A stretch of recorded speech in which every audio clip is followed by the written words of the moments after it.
Hürmetli tamaşaçılar, әлі сахна артында да сөйлешіп тұрдық. Коллегалар белән мен әйтәм, бүгінгі концертта біз жырлыйбыз. Сезнең жырлағаны да иштәсе килә башлады. Жырлыйбызмы? Менә жырлыйбыз, әлбәттә. Айдар Абит Тимербаев белән өр-яңа бик тә мәгънәле җыр иҗат иттек. Җырның исеме Ла дип атала. Әйе, җырның кушымтасында безгә кушылып җырларсыз ярыймы? Әйдәгез киттек бергәләп Казан. Ла. Адель Хамзин аранжировкасы. Киттек бергәләп.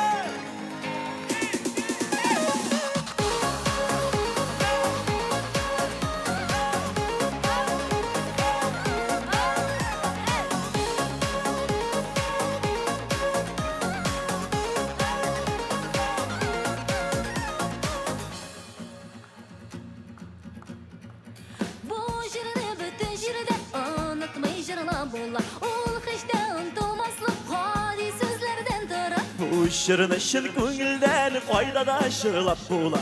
Әйдә син дә кушылып, безгә шырла.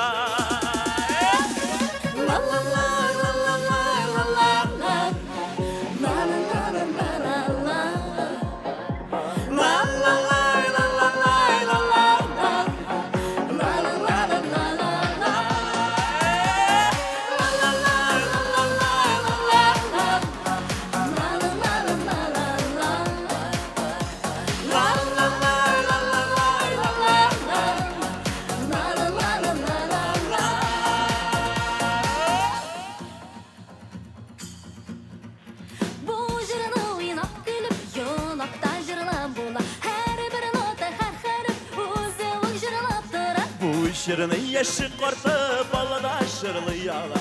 Əyilə sində quşulub, bizgə şırla.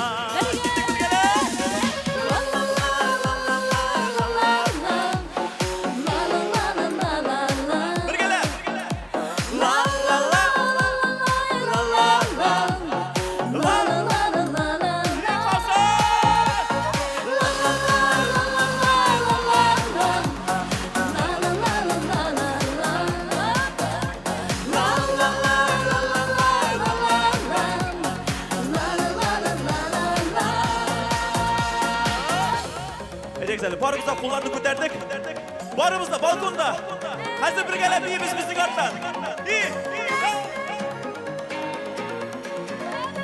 Kollar üstə.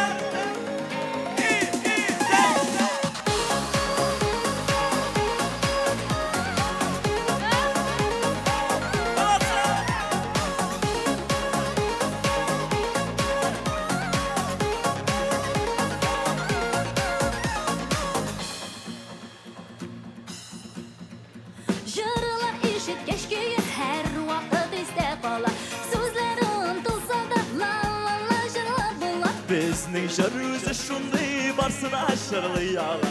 Əyilə sində quşulub, bizgə şırla.